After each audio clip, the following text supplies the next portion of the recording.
Hi guys, ang buhay ni Elias JTV talagang nakaka-proud dahil nga bago pa siya sumikat, yung trabaho niya dati na pagtatapping, pagsasaka ng niyog at kung ano-ano. Wow! Yung trabaho ng mga magulang niya, yung trabaho ng lolo niya, talagang kinakaya din niya at syempre nagtatrabaho din siya din sa kabundukan. Kaya masasabi ko talaga nakaka-proud itong si Elias JTV. Kaya panoorin natin guys kung ano nga ba yung mga gawa niya sa kabundukan.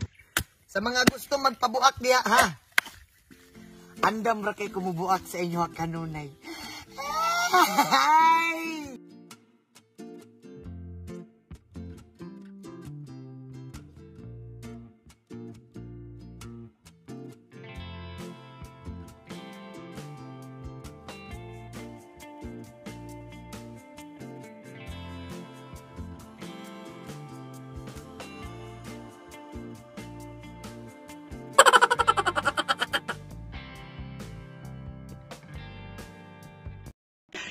Muak na banda kay, siyempre, napok man taghapon niya, nagpabunot ta ganina.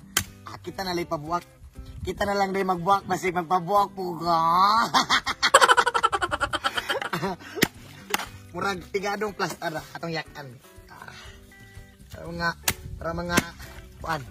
Nga niya itong live diri ha. Baga, gods ra gihapon. Malipayon gihapon ang tanan.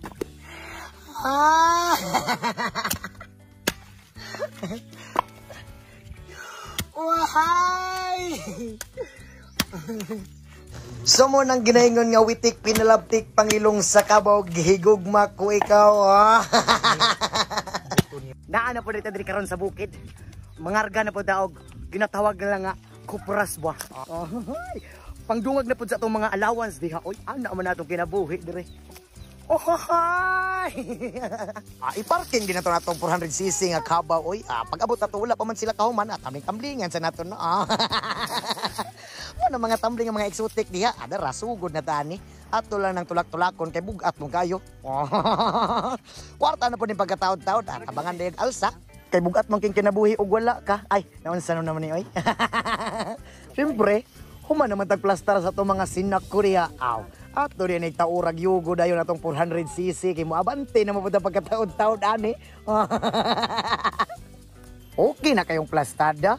Adara, biyahin na ta. 120 kurbada. Bilin lang kakusok inig-abot nimo sa karsada. Mao na gid ni. Dili gid basta-basta mga riada kay kapoy jud kaayo dago kay kag singot mo tulo sa imong kalawasan. Pero okay lang gihapon na oy. Importante makakwarta man gihapon ta makapalita sa tong mga pangangailangan diha.